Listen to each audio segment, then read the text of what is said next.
Welcome everybody to my talk, A Gout Hypothesis and a Plan for Remission. This is a very special presentation because I am putting this out there to my loyal subscribers and followers, and it basically is a talk that I will be giving at LowCarb USA and also at the World Summit through the Nutrition Network this spring. It's not exactly the same talk, but you guys are the first ones to see this. Now, a couple of years ago, I put out a video that was called Gout and the Ketogenic Diet, and this has turned out to be the most viewed video that is on my YouTube channel.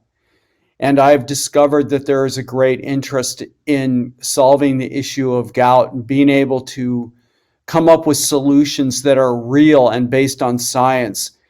I was diagnosed with gout in 2016 and prediabetes in 2019. I reversed my prediabetes rapidly on the ketogenic diet. It only took me 52 days based on A1C and on my fasting glucose. Some of the other factors involved in reversing diabetes were slower, but it's safe to say after a year that my metabolic condition was excellent. However, all the while, I was a gout sufferer when I went onto the ketogenic diet. And one of the worries that one has if you are a gout sufferer is whether or not you're going to have a gout flare.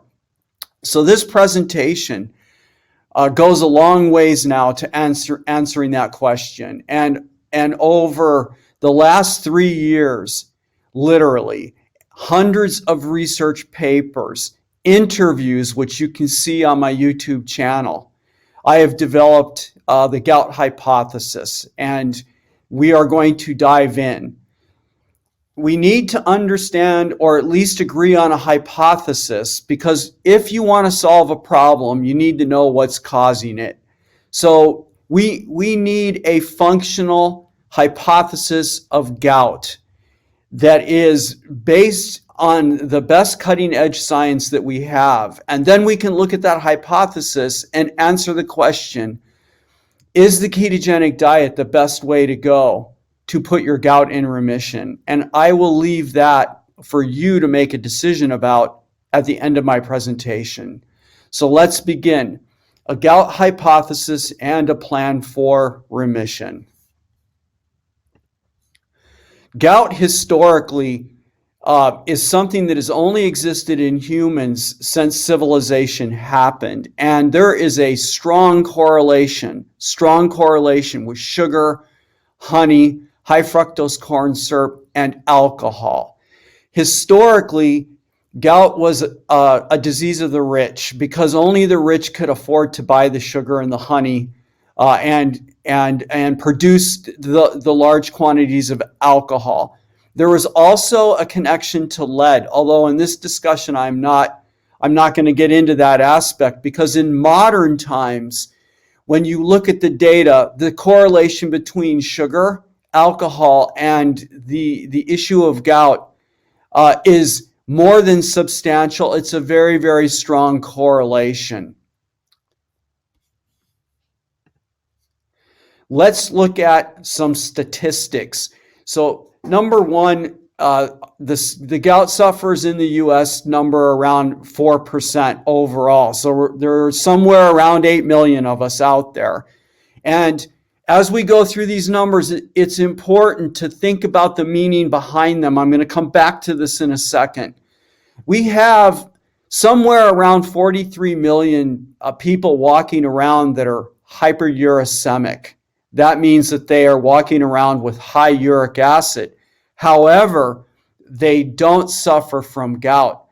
This is an important fact to think about because it suggests, and we do know, that gout requires uric acid. That requirement is clear cut. Most doctors are going to argue to you that you need crystallized uric acid in the joint. We know that we need uric acid. However, uric acid is not sufficient on its own to initiate a gout flare. And we can see that immediately when we look at the fact that there's 43 million hyperuricemic people walking around that don't get gout. Next fact, we can aspirate the joints of people that are hyperuricemic without gout and identify monosodium urate crystals in those joints, meaning that they've got uric acid in the joint in a crystallized form, yet they don't suffer from gout. So this now lends more credence to what I just said. And what I just said was uric acid alone is not sufficient for a gout flare. You need other factors. The mean concentration of uric acid in people that are having a gout flare is 8.3 mg per deciliter. This is critical to think about because literally 8.3 mg per deciliter is at the top of the reference range. So when you hear the medical establishment talking about gout, and they're going on and on about the fact that gout sufferers have, and they'll do this all the time, high uric acid, they fail to mention that the mean value is actually 8.3, which is at the top of the reference range. The word high, right, has negative connotations because it suggests that our uric acid is sky high, well above the reference range, which may be true for some gout sufferers, but the fact that the mean is 8.3 tells us that the majority of us are very near, literally sitting on top of the reference range.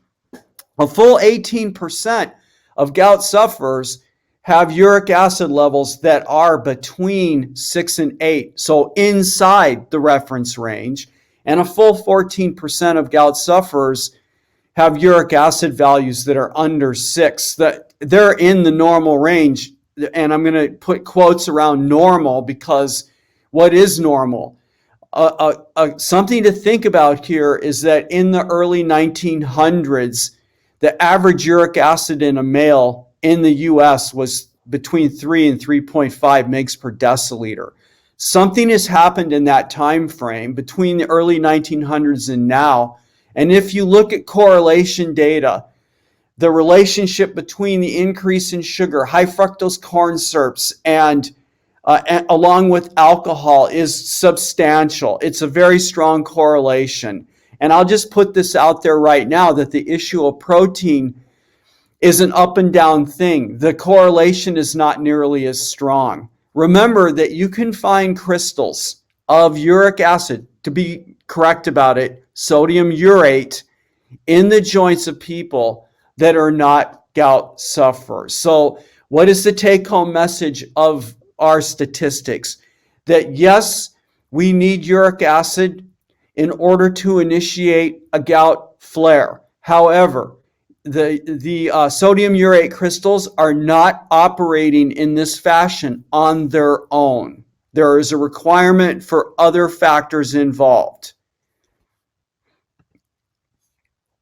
Now let's take a look at the chronic diseases that are strongly associated with gout sufferers. So one thing that I want to address right out of the gate with this is that the medical establishment essentially treats gout like it's a really bad headache, right? And the gout sufferer knows that I'm not by any stretch of the imagination trivializing the pain, right? Because I am a gout sufferer and I know that the pain for me was a 10 on a scale of 1 to 10. But what I'm saying is the doctor, in at least my case, never talked to me about the fact that there was a connection between the fact that I got gout and other metabolic diseases. Like there's a central component to all of this. So when we look at the statistics for other chronic diseases that are associated with this, it's substantial. High blood pressure, kidney disease, obesity, type 2 diabetes, kidney stones, heart attacks, and stroke. And when you compare somebody with hyperuricemia to gout, you can see that the statistics actually look like a stepping stone. Basically, the guys who are hyperuricemic haven't been, I'm going to use the term almost incorrectly, but they haven't been gouty long enough to get to the point where they've actually had a gout attack. But look at the relationship here. Over half of them, or approximately half of them, have high blood pressure, right? And once we get to someone who's having a gout flare, usually they have high blood blood pressure by then. So the guys with hyperuricemia have very strong correlations to these chronic diseases. And this suggests that there is one central factor that's driving all of this. In other words, gout is not an independent disease that's like a headache for some reason that you can just take an aspirin for. Perhaps the central driving issue is the concept of insulin resistance, which initially presents itself with a cassette or a group of different biomarkers that can be measured, usually high triglycerides, a high fasting glucose, sometimes coupled, if it's even measured, with an elevated A1C, low HDL, high blood pressure, we just talked about that, a high waist to height ratio. So the big pot belly on the men and the heart-shaped form of overweight women. And then lastly, I added this to the list. A high uric acid value will be found in many people with metabolic syndrome. The key thing is metabolic syndrome is known to be driven by insulin resistance. That's the key part of this slide.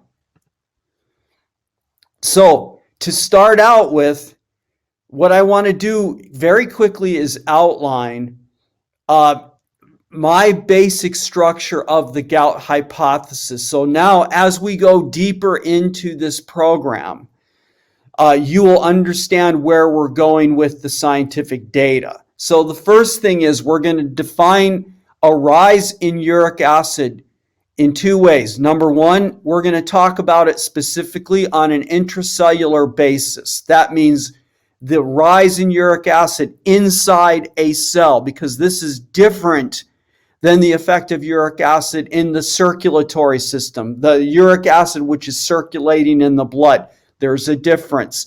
So we're going to define in our hypothesis a sudden acute rise in uric acid inside a cell. And the cell that it can be rising in will be liver cells, kidney, brain, skeletal muscle, and for our purposes, the chondrocytes, which are the cells that you find in the cartilage in the joint of a person.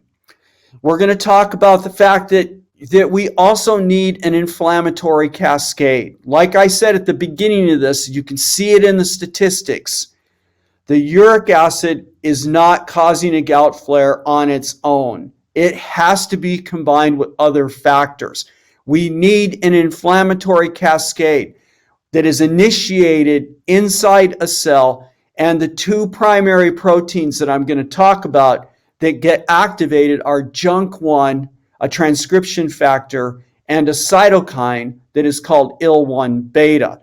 And then to actually get the gout flare, we need activation of the NLRP3 inflammasome. We need the innate immune system to come together with the business going on with the chondrocyte, and we need the formation of an inflammasome to actually get the swelling and the pain and so on that causes so much discomfort with those of us that are gout sufferers. So we need to figure out how to turn that around.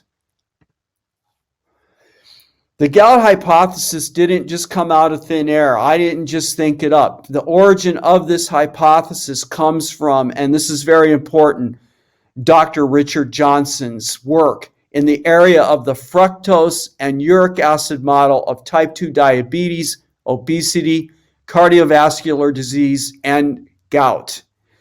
He has written hundreds of papers over a number of decades and is the seminal expert in this area. I also draw from the writings of Dr. Robert Lustig, who has done a brilliant job in writing systemic overviews of these metabolic processes. And in particular, I'm going to talk about a concept that came from him, which I call, it just escaped me. Sorry, give me a second. Sudden excessive calories. Sudden excessive calories. I might modify that in a minute. Let's move on to the next slide.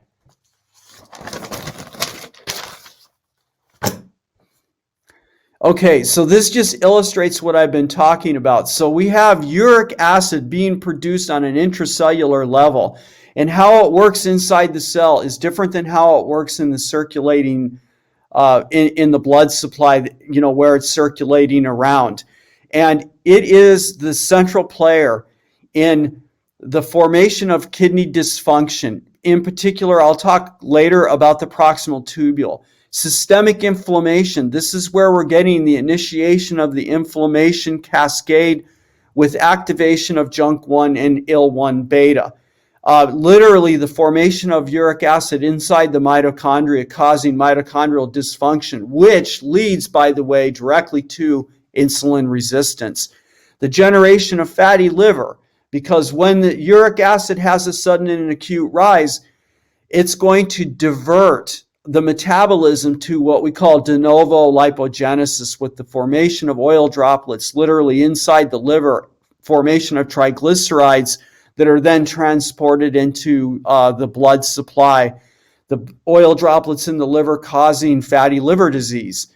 We have insulin resistance. I just talked about that. The fact that uric acid causes mitochondrial dysfunction. With mitochondrial dysfunction comes the inability to process the foodstuff that are coming in, that are coming inside the liver, and we have insulin resistance as a result of that. Elevated insulin in order to try and shove the glucose and get it out of the blood supply. We have endothelial dysfunction because sudden rises in uric acid will cause disruption of the nitric oxide pathways, leading to issues with the cardiovascular system. Finally, this is perhaps one of the main drivers of metabolic syndrome, and relative to gout sufferers, this is the animal that's driving the gout condition.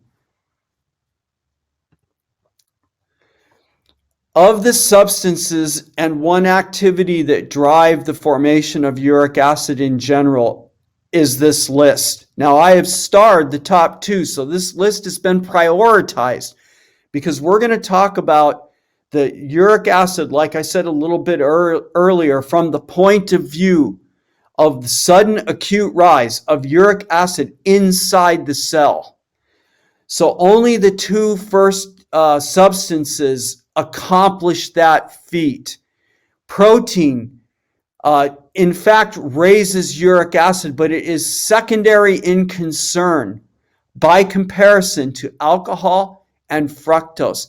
Exercise, depending on the type, also causes the increase in uric acid, in particular in the circulatory system. But like I said, the alcohol and the fructose are prioritized here because the amount and the time frame in which the uric acid is being produced is very fast with a large magnitude by comparison to protein and by comparison to exercise. Now, I need to talk about the fructose a little because there's a lot of people out there that honestly they haven't really heard about this, right? They have heard about sugar and whatnot. So where does the fructose come from? Fructose makes up 50% by weight of table sugar. Fructose makes up 55% or even more of what are called high fructose corn syrups. The fructose is found in agave syrups is on average now over 80%. And there is literature to suggest that the fructose is being pushed up higher in some of these agave syrups, greater than 90%. So in the HFCSs, the high fructose corn syrups in the agave, these are liquids. And you have the combination of glucose and fructose as a mixture. The two molecules are not connected by a bond. In table sugar, the reason why the ratio is exactly 50-50, 50% glucose, 50% fructose, is because the glucose and the fructose are connected by a covalent bond, and they connect in a ratio that's 1-to-1. the high fructose corn syrup and the agave syrups are mixtures of glucose and fructose, where the glucose and the fructose are not bonded. So the food processors, the food producers are able to add one or the other in whatever ratios they want. They bump the fructose up because it's so super sweet. And then the last thing I want to mention that's not on this list is literally processed food. So anything that's coming out of a box, a bottle, or a package is probably got a significant amount of sugar in it, sugar or high fructose corn syrup or agave syrups. And this comprises literally over 70% of the food that's packaged in the aisles of a supermarket. Now, to talk about this hypothesis, to lay the groundwork, what I've chosen to do is talk about what I consider a standard American meal at a pizzeria, so that everyone here can get an idea what I mean by sudden excessive calories.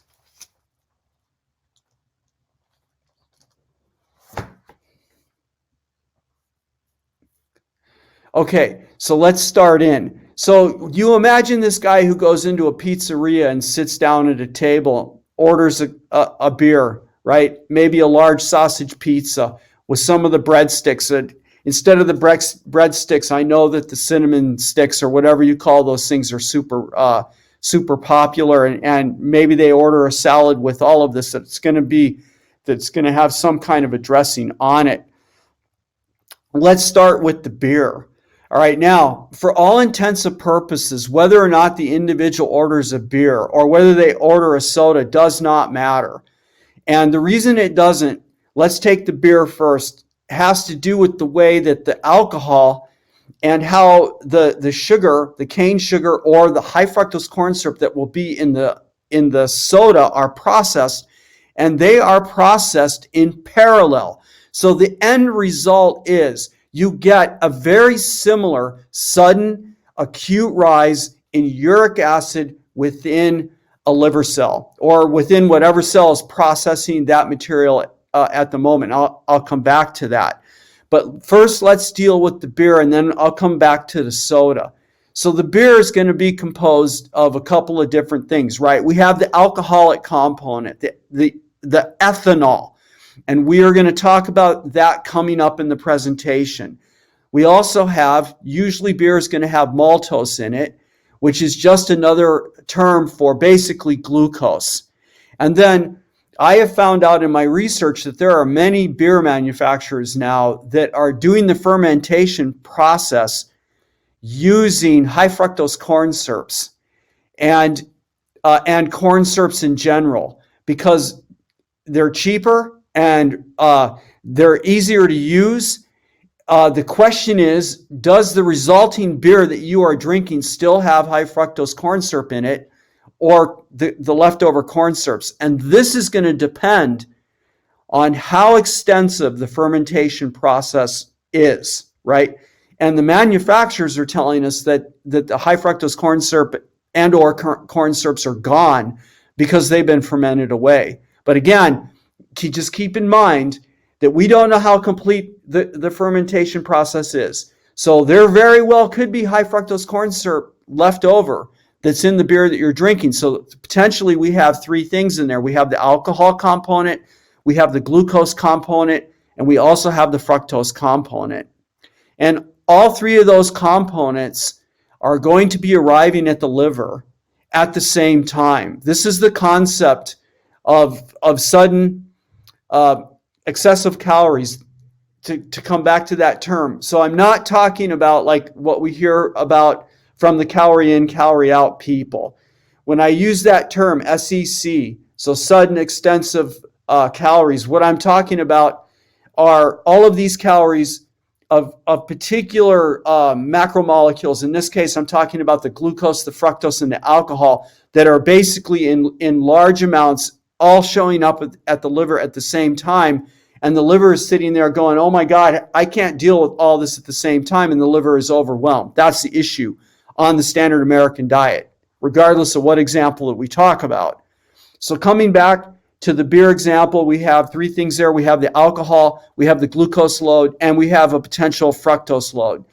If we go the soda route, we're going to have cane sugar in that, or it could be high fructose corn syrup. And even though the alcohol is processed in a different way than the fructose component of high fructose corn syrup, they are metabolized in parallel, both resulting in a very similar sudden acute rise in uric acid. So the outcome is the same. It doesn't, we can take the alcohol out of this equation and it doesn't matter for this example. The only way it would is if we knocked both drinks away and we said we're just going with water. Then we could end this part of my meal presentation. Moving to the pizza, what do we got there? We have a crust that is going to be majority glucose. So again, we have a big glucose load coming. We have the pizza sauce, which most of the time is going to have sugar in it. It could be cane sugar addition. It could be high fructose corn syrup. Is a very popular ingredient additive to these sauces or whatever. So let's think about it. We got a big glucose load coming from the crust, and then from the sauce, we're going to have glucose and fructose coming in, regardless of whether they used the cane sugar or the high fructose. Then we got the sausage, and sausage is not just ground pork with some fat in it. Usually there are spices in there, and yes, whether you can believe it or not, they probably added sugar to that too. In fact, I know that most processed sausages have sugar in them. So from the sausage, you're going to have more glucose and more fructose coming into the picture, and then we have the cheese on here, which is going to be bringing in protein and fat. And remember, from the protein, we also can get a purine load that, when broken down, is going to end up generating some uric acid in combination with all the rest of this. So again, remember, the whole point of this example, standard American diet, standard American meal, guy sitting in the pizzeria, is that in a short period of time, we're going to have a large load of alcohol, glucose, and fructose all descending on the liver in the same time interval in large loads, and the liver is going to be overloaded. And Robert Lustig talks about this a lot. Moving on to the breadsticks, the bread in there again is going to have a large glucose load, and in the breadsticks, more than likely that dough will have been spiked with high fructose corn syrup or cane sugar. All right, and so again, we're going to have similar loads coming in, glucose, fructose, and so on. And then we're not even talking about what they coated the stick with, right? What's on the outside of it. And then lastly, the salad, which the big factor here is going to be the dressing that they put on it. Right now, you can do this experiment. Go into a supermarket, go to the dressing aisle, and start taking bottles of the dressing off the shelf and reading the ingredients list and looking at the nutrition label. And what are you going to see? You're going to see crap loads of sugar. And then there's another issue here too, which has to do with the vegetable oils, but that's beyond the scope of this presentation. So what's the take home here? The take home here is that in the standard American diet and a standard American meal, which I'm using this as my example, you have the sudden excessive calories that are arriving at the liver in a short period of time, and each of the macro molecules is coming in a large load so that the liver is, in fact, overwhelmed. So now let's start talking about what's going to happen with the metabolic pathways. And there's just no way around coming up with a gout hypothesis that's based in science without doing the biochemistry. So I'm going to keep this as simple as possible. References for any of the claims that I'm making are at the bottom of the slide. So first, let's start with the glucose. So during a standard American meal, there is a high glucose load coming to the liver. This is a hyperglycemic event. So the process of glucose being converted to pyruvate and then to lactate is a pathway that is regulated and also will maintain The proper ATP loads within the cell.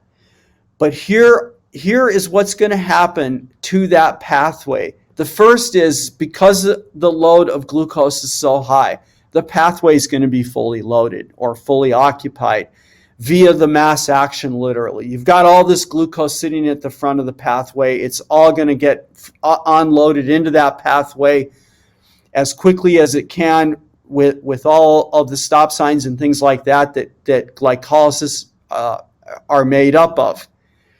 The ATP balance is going to be maintained. There will be, at the end of this, though, a pool of pyruvate and also a pool of lactate. And it turns out that lactate, vastly misunderstood by the establishment, is being produced under aerobic conditions here in the presence of oxygen, and the ratio of lactate to pyruvate in the liver is going to be roughly 7-to-1. There's more lactate around than there is pyruvate inside the cell. And the other thing to keep in mind that's happening in the background is we have this hyperglycemic load. I'm going to talk about that a lot, that's arriving at the liver. So we also have insulin resistance happening in the background because the glucose load is so high. So we have all of these factors. The lactate here is important because in a minute we're going to talk about the lactate from another point of view. And lactate entering the bloodstream, it is an organic acid and it will be excreted by the kidneys. But because it's an organic acid, it competes directly with uric acid that's in the circulatory system, causing the uric acid to back up so that the uric acid rises. This is an important aspect of this, especially relative to the 43 million people that are walking around with high uric acid. Now let's turn to the fructose. So we've established the glucose. Keep that in the back of your mind. If you have to pause the video and go back and think about that, might be a good thing to do. Now we're going to move on to the fructose. Oh, and by the way, about 20% of the glucose landed at the liver. The rest of it was distributed around to other organ systems. Now with the fructose, we're going to have anywhere from 60 to 70% of that landing literally on the liver.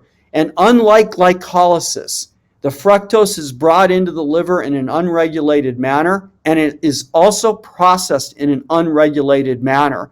The first thing that happens to it, and this is going to be quantitative, however much fructose you get is going to be converted into fructose 1-phosphate with the hydrolysis of ATP. And what this means with a large load of fructose arriving in a short period of time is that we are going to completely decimate the concentration of ATP in the cell and also the availability of phosphate. We're going to lose the ATP concentration that is inside the cell. Remember what I just said about glucose, right? It maintains ATP balance based on how that pathway is regulated. We don't have that regulation here. So all of the fructose is going to get converted into fructose 1-phosphate. The ATP is going to be decimated. The AMP that gets produced is going to activate an enzyme called AMP deaminase. And in a series of steps, you guessed it, we're going to have a sudden acute rise in uric acid on an intracellular basis where it's going to be doing essentially things we don't want on a chronic basis. All right. The fructose 1-phosphate also can go on in what we call caloric processing. And what's going to happen with that is it is going to be shunted towards what's called de novo lipogenesis, with the formation of oil droplets directly inside the liver and the formation of triglycerides that are going to be shipped out. This is the reason why diabetics see such high triglyceride levels, people with metabolic syndromes, such high triglyceride levels in their system. And then last but certainly not least, the high uric acid is going to initiate or activate the inflammatory cascade. with the activation of JNK1, a transcription factor that we're going to talk about more later, and also IL-1 beta. Important to remember when we talk about this later. Now, this is the thing. So I'm starting to lay a lot of groundwork here. So we have a hyperglycemic event. We have all of this glucose that is pooling at the head of the glycolysis pathway. We have fructose that's generating uric acid directly. And believe it or not, we also have, because the glucose is pooling and it's a hyperglycemic event, and we have uric acid because of the fructose, we have the activation of what's called the polyol pathway, where that excess glucose that's starting to stack up is now going to be converted inside the liver cell directly into fructose, endogenous fructose production. And once we get the fructose from the glucose, it follows the same pathway I just described a second ago. Before I move on from this slide, I want to point out that alcohol, and we're going to be coming to that, but it's important since we're on the polyol pathway right now to make sure to mention that alcohol also activates this program. So glucose with somebody who is eating the alcohol along with the pizza and everything else will also be activating polyol based on the alcohol. So now let's turn to the situation with the alcohol.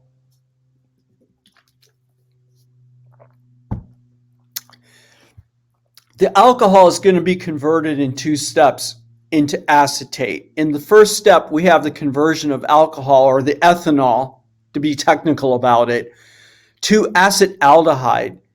And then from acetaldehyde to the acetate.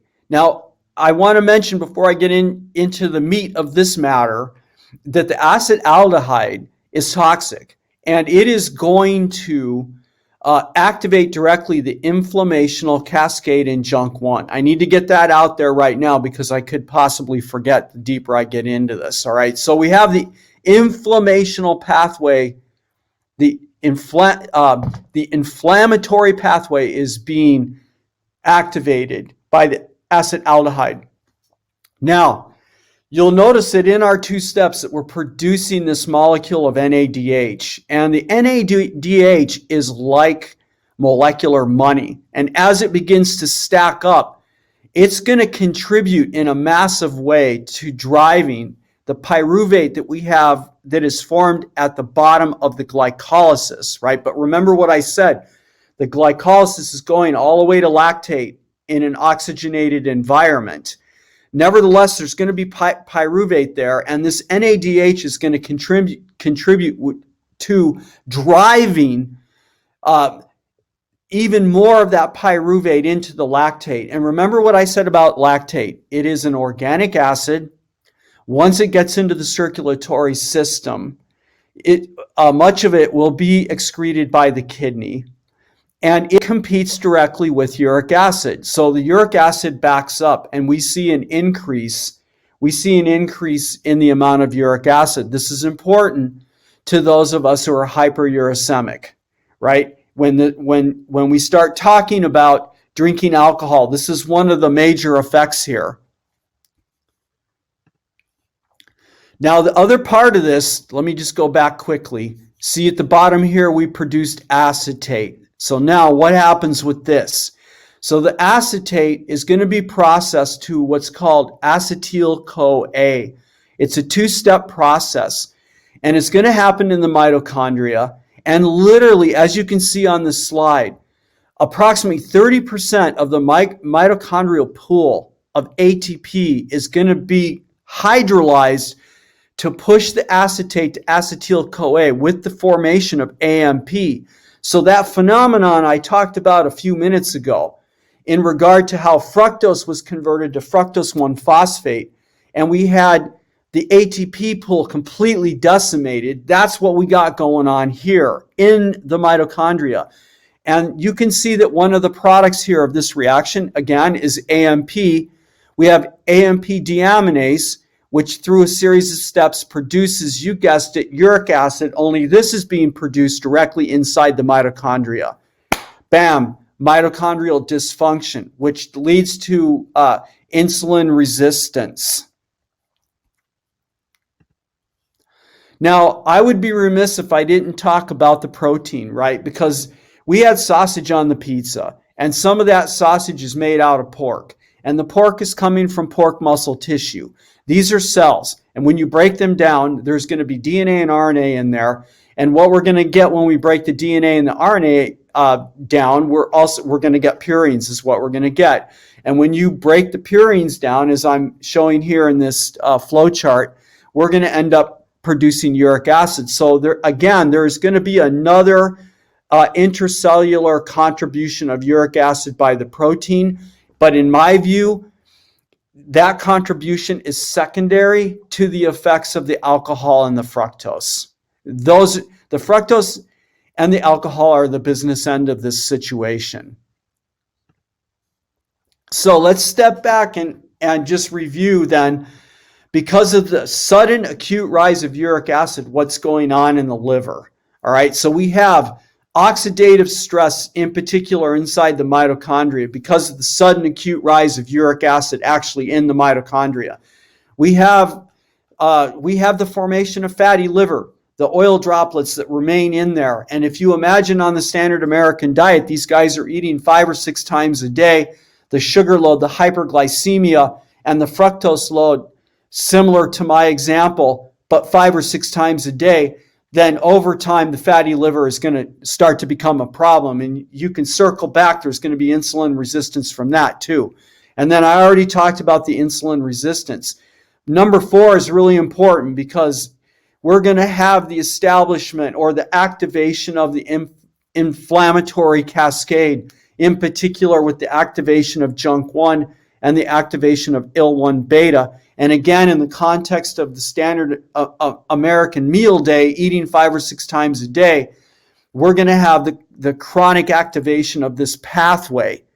And then the last thing is the fact that uric acid on an intracellular basis interrupts the nitric oxide pathways, the result being endothelial dysfunction, which down the road can cause cardiovascular disease. Now, I want to step back from this for a minute because in a gout hypothesis and a plan for remission, we actually have 2 problems. The first is to understand the cause of the problem, right? If you want to solve a problem, you need to know what's causing it. Otherwise, what are you doing? You know, we're just throwing rocks in a dark room. We don't know where the rocks are going to land. But the second thing is that we know if we can put the gout flares to bed, no more, right? Then what about this phenomenon of hyperuricemia? So what I want to do just very briefly is point out that there is actual data now that in the proximal tubules of the kidney that are capable of metabolizing fructose and can metabolize glucose. So remember, we have this hyperglycemic event. We have a situation where you have sudden excessive calories, right? Everybody's showing up at the same time.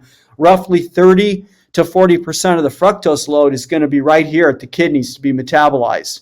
And like I said, you have 20% of the glucose going to the liver. Where's the rest of it? Well, you know, some of it's going to be at the liver, some of it's going to be at the muscle tissue. A lot of it's going to be there, but there's going to be some here too. This is a hyperglycemic environment. So you have the same biochemical processes happening here that we had in the liver. And there is actual data that's out there now that indicates that you can have cell death in the proximal tubule. And that what's going to happen with that is you're going to end up with an excretion defect, which at least would be one possible explanation why guys like me who have put their gout in remission, right? I'm not having the flares, right? But I still have hyperuricemia. So why? That's the question, right? This is one reason why it's possible that is going on. There are others too, but that's its own presentation on the side. And so now I want to review our hypothesis. Number 1, we know now with the alcohol and the fructose, right? And the contribution from protein. Yes, it's a contributor. But we know with the alcohol and the fructose and the hyperglycemic event where the sudden acute rise of uric acid is coming from. And I'm differentiating.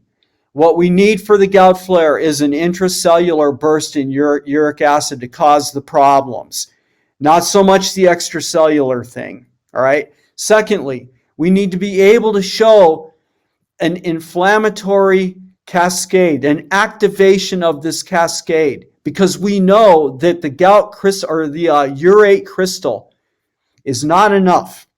It has to be combined with something else. We need the inflammatory cascade, and we have the activation of JNK1 and IL-1 beta. What would be nice later, and this is number 3, because we now know that the NLRP3 inflammasome is required for a gout attack. So, how do we get from here to the joint? And how do we get assembly of the inflammasome in the joint? That's next.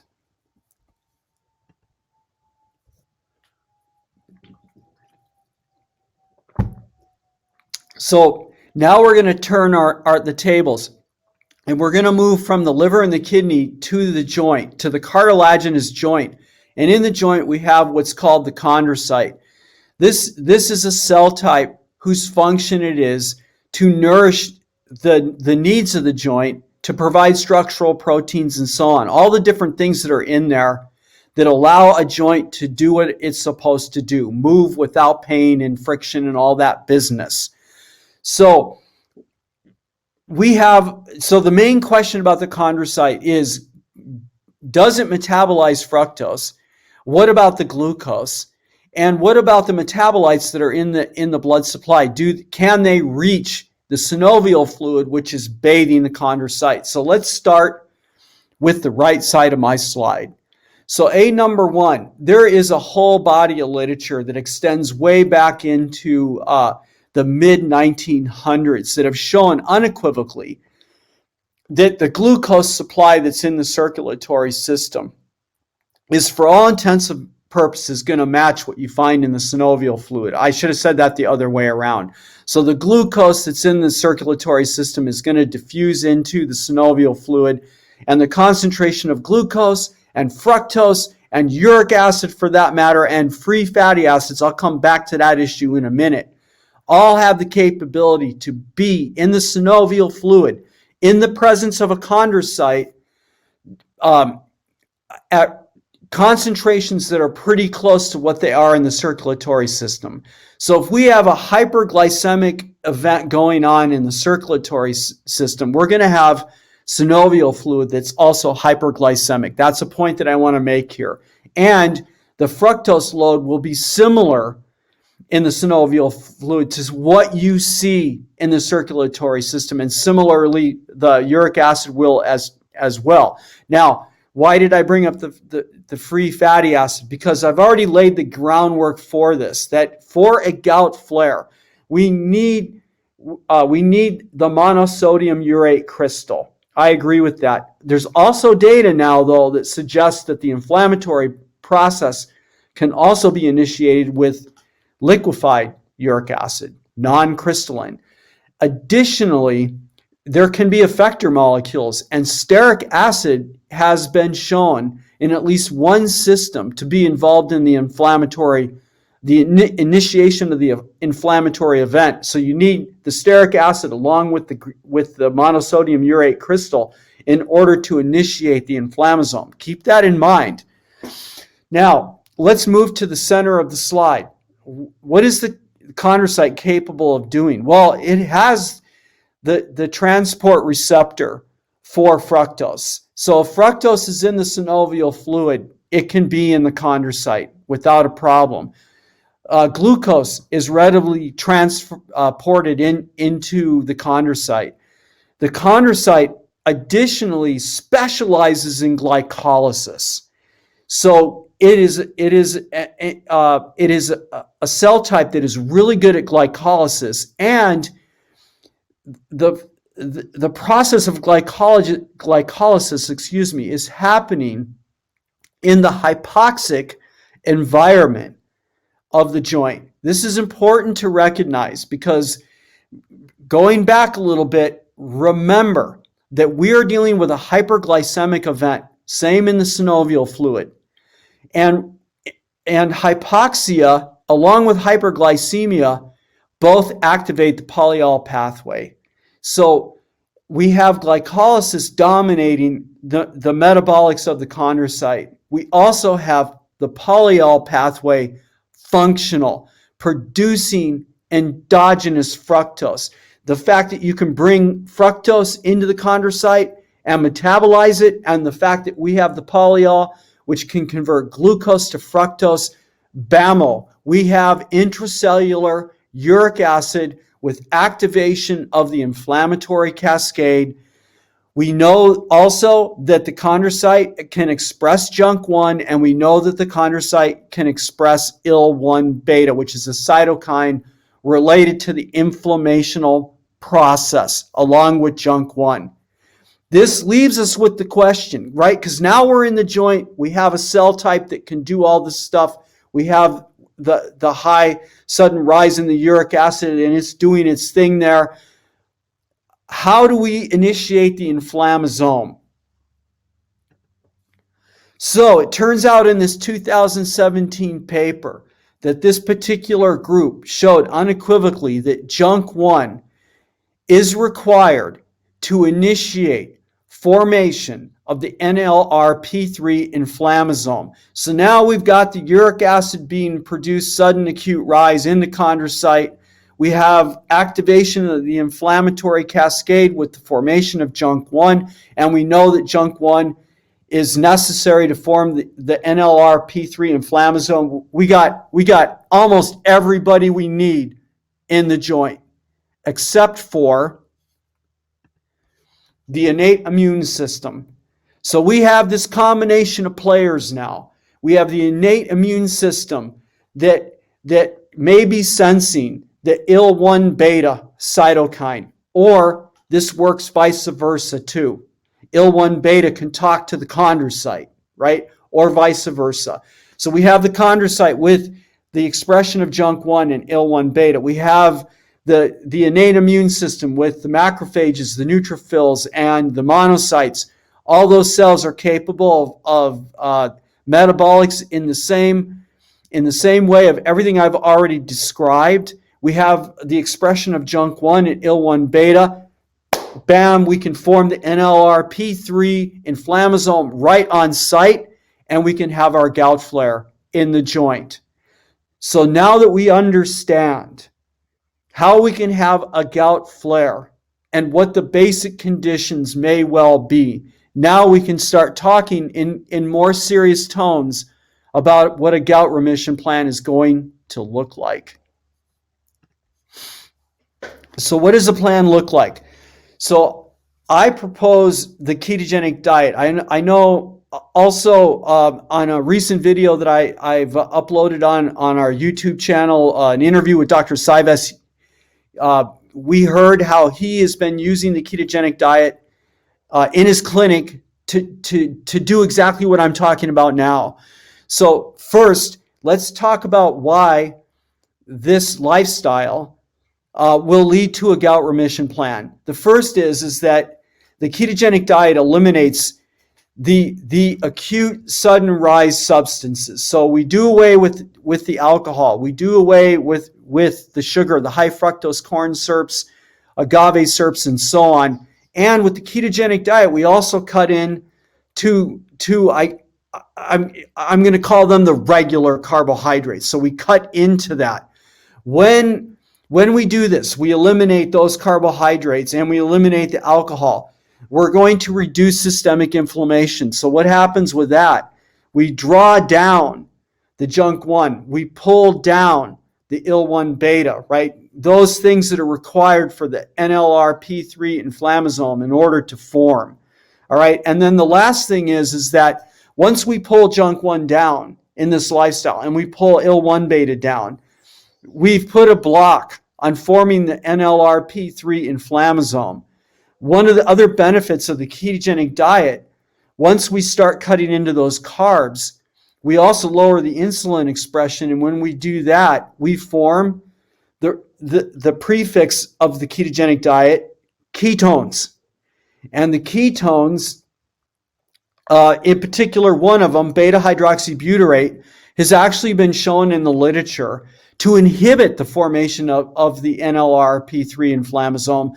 So we basically have a double whammy, right? When we go ketogenic, we pull the inflammatory environment down.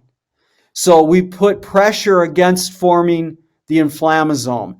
Additionally, because we have circulating beta-hydroxybutyrate, we make it much more difficult for the inflammasome to form, even if we move in the direction for some reason of a more inflammatory environment.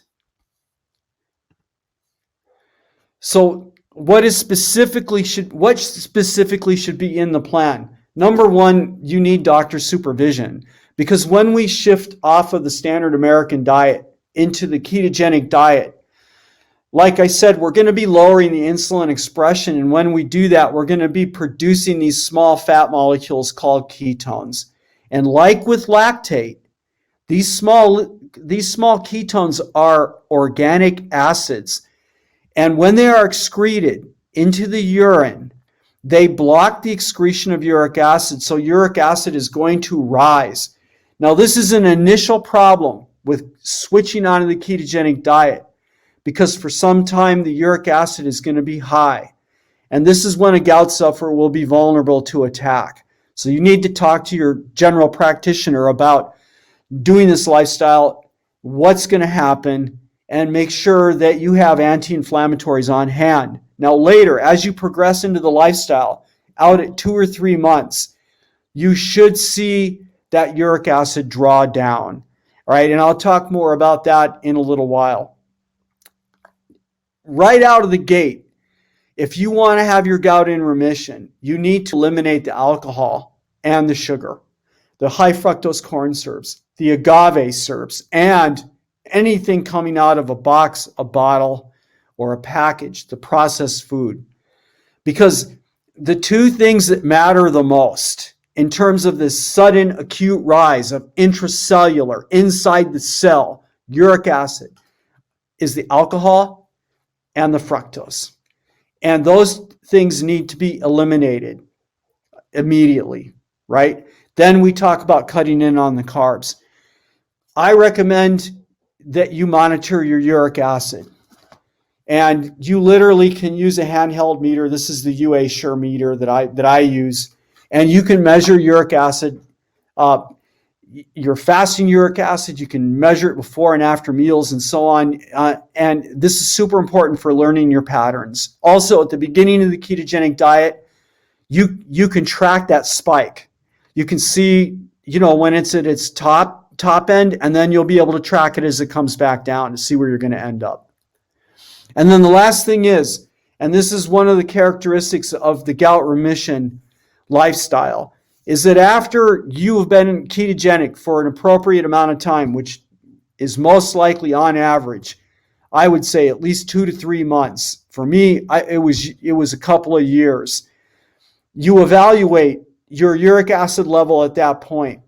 For some of us, our uric acid levels post going on the ketogenic diet lower all the way back down well into the normal range. For some of us, our uric acid tends to hover at the upper end of the range, so around 8 mg per deciliter, 7 to 8 mg per deciliter. And at that point, maybe you want to talk to your doctor about urate lowering drugs. So I call this a remission. I'm not outward calling it a reversal, nor would I say that it's a cure. Why are you being conservative, Dr. Pete? What's the deal with that? This is because I understand if you go back to the old way of eating, more than likely you're putting yourself at risk for another gout flare. So let's say you go 2 to 3 months on the ketogenic diet, or you're like me, now it's turned into years on it, right? I'm religious with this thing. And I decide I'm going to go out and drink alcohol. All right. If I do that, I can tell you right now, I'm putting myself at risk, because what is the alcohol going to do? it's gonna cause that inflammatory environment in the liver and in the chondrocyte. You're going to have this sudden rise in uric acid, and there with JUNK1 and IL-1 beta and other factors that we don't even know about yet. And the potential that you could have a gout flare is pretty good. So you got to understand, if you want to be pain-free, this is something that you need to take on, this lifestyle, and it's something you've got to do pretty much for the rest of your life. Because if you go back to the way you were eating before, when you had the gout flares, they're going to come back most likely. I believe that you are at most risk for a gout flare when uric acid is having a substantial rise or a substantial decrease. In other words, when it's in flux. So moving into the joint or moving out of the joint. I have no idea whether this is true, and I don't have data for it. It's just what I think. And then lastly, I'm going to leave you with this. If you go back to eating sugar and you go back to eating alcohol, or you're one of these guys that sits around eating tin after tin of anchovies while you're drinking beer, that's not going to work. This whole thing is just going to go backwards, and you're going to be back to a gout flare. And with that, I would like to close. And like I always tell not only my clients, but all of my peeps on the YouTube channel, keep the carbs low, down the road we go. I would quickly like to acknowledge the following people who have supported me and who have been instrumental in developing this hypothesis and my ideas and helping me continue in this pathway of gout education. Firstly, LowCarb USA, that would be Doug, and the Nutrition Network. A special shout out to Moss for all the support I've had for them and for allowing me the privilege to speak at their events. Dr. Sarah Hallberg, who's got nothing to do with gout, but she was the one that inspired me and made me realize that by going on the ketogenic diet, I could reverse my prediabetes. And in fact, I've lived the life ever since then. And every time I see her, I tell her this. Thank you. And you are the reason I became a health coach, and you're the reason that I do this now. Then I have Dr. Richard Johnson, who, in my opinion, is one of the finest scientists that I've ever known. He works outside of disciplines. He's a clinician, so he's directly applying the things that he learns. And really, this is his hypothesis. It's everything that he has learned about how fructose and uric acid are driving chronic disease. Then there's Dr. Rob Siwas, who's been a mentor of mine at the Nutrition Network, a teacher, and recently I had a fabulous interview where I discovered he's been doing gout remission using the ketogenic diet for a while. So people, it isn't just me that are telling you this. Dr. Siwas has got good clinical data that this works if you're willing